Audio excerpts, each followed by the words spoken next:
सत्य कहूँ तो मारन धावे, झूठ कहूँ तो जगपति आए। कबीर का यह सत्य वचन कौन समझेगा और कौन बताए। अर्थात सत्य बोलने पर लोग मारने को दौड़ते हैं और झूठ बोलने वाले पर विश्वास कर लेते हैं। कबीर दास जी का यह सत्य वचन अब कौन समझेगा। हरे कृष्णा। आप सभी का दिन शुभ और मंगलमय हो। आज 3 दिसंबर मंगलवार है और आज मार्गशीर्ष मास के शुक्ल पक्ष की तृतीया तिथि दोपहर 1:10 से प्रारंभ होकर 4 दिसंबर बुधवार को दोपहर 1:10 पर समाप्त होगी। अब सुनिए मार्गशीर्ष मास के 18वें अध्याय की कथा। नारद जी बोले, हे तपोनिधि। उसके बाद साक्षात भगवान वाल्मीकि मुनि ने राजा दृढ़धनवा को क्या कहा सो आप कहिए। श्री नारायण बोले, हे राजर्षि। दृढ़धनवा अपने पूर्व जन्म का वृत्तांत सुनकर आश्चर्य करता हुआ मुनि श्रेष्ठ वाल्मीकि मुनि से पूछता है। दृढ़धनवा बोला, हे ब्राह्मण, आपके नवीन सुंदर अमृत के समान वचनों को बारंबार पान कर भी मैं तृप्त नहीं हुआ, इसलिए पुनः उसके बाद का वृत्तांत कहिए। वाल्मीकि मुनि बोले, हे जगदीपते, इस प्रकार उस ब्राह्मण के विलाप करते समय गर्जना से दसों दिशाओं को गुंजित करता हुआ असमय में होने वाला मेघ आया।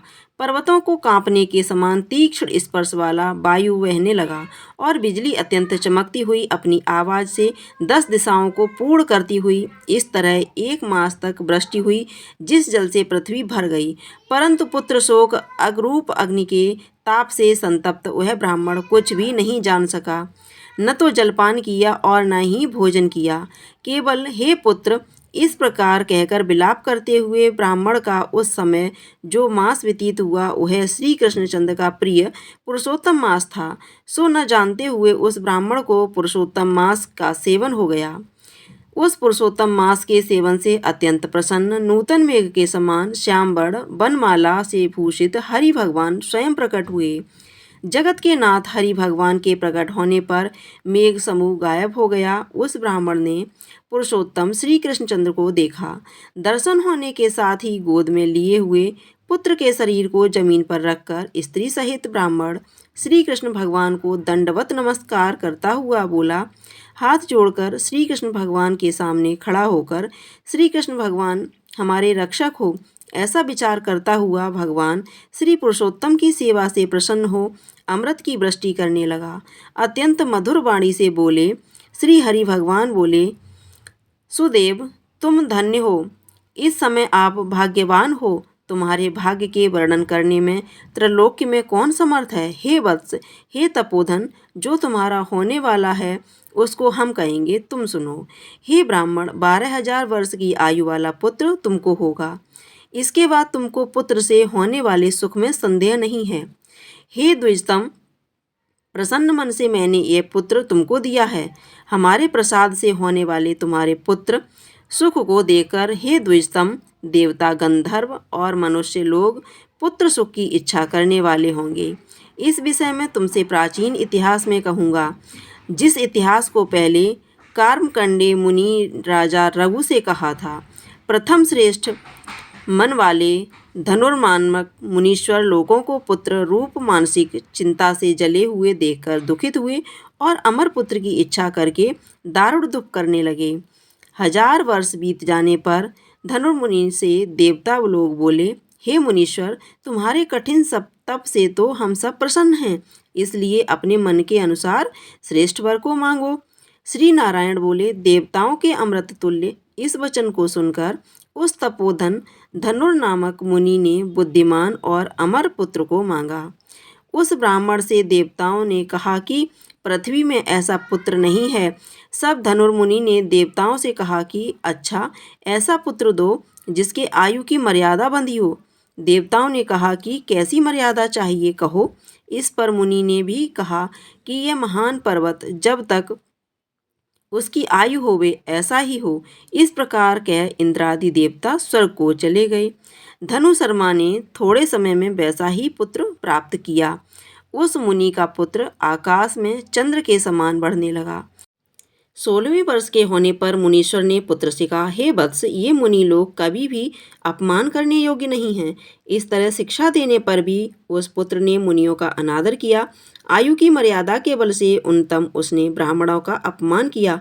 किसी समय परम क्रोधी महिष नामक मुनि ने विधि से शुभ फल देने वाले शालिग्राम शिला का पूजन किया। उसी समय उस बालक ने वहां आकर शालिग्राम की शिला को जल्दी से लेकर अपनी चंचलता के कारण हंसता हुआ पूर्ण जल वाले कूप में छोड़ दिया।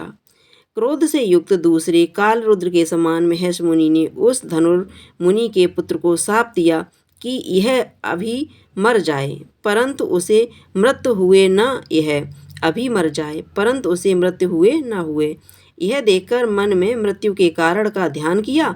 देवताओं ने उस धनुर्मुनि के पुत्र को निमित्त वायु वाला बनाया। इस तरह चिंता करते हुए महेश मुनि ने लंबी सांस ली, जिससे कई कोटि महिष पैदा हो गए और उन महिषों ने पर्वत को टुकड़ा टुकड़ा कर दिया। उसी समय मुनि का अत्यंत दुर्मद लड़का मर गया। धनुर्मुनि ने अत्यंत दुख से बार बार विलाप किया। बाद अनेक प्रकार विलाप कर पुत्र के शरीर को लेकर पुत्र के दुख से अत्यंत पीड़ित हो चिंता की अग्नि में प्रवेश किया। इस प्रकार हठ से पुत्र प्राप्त करने वाले कभी भी सुख को नहीं पाते हैं। हे तपोधन, गरुड़ जी ने यह जो पुत्र दिया है, इसमें संसार में तुमने प्रशंसनीय पुत्रवान होंगे। हे धन्य, मैंने प्रसन्न होकर पुरुषोत्तम के महात्म्य से इस पुत्र को चिरस्थायी किया है। यह तुमको सुख देने वाला हो। पुत्र के साथ सर्वदा गृहस्थ आश्रम के सुख को भोगने के बाद तुम ब्रह्मलोक को जाओगे। वहाँ उत्तम सुख देवताओं के वर्ष से 1000 वर्ष पर्यंत भोग कर पृथ्वी पर आओगे। हे द्विजोत्तम, यहाँ तुम चक्रवर्ती राजा होगे। दृढ़ धनवा नाम से प्रसिद्ध तथा सेना सवारी से युक्त 10,000 वर्ष पर्यंत पृथ्वी का राज सुख भोगने के बाद इंद्र के पद से अधिक अखंड बल और ऐश्वर्य होए। उस समय यह गौतमी स्त्री पटरानी होवेगी। नित्य पति सेवा में तत्पर और गुण सुंदरी नाम वाली होगी। राजनीति विशारद तुमको 4 पुत्र होंगे और सुंदर मुख वाली महाभागा सुशीला नाम की कन्या होगी।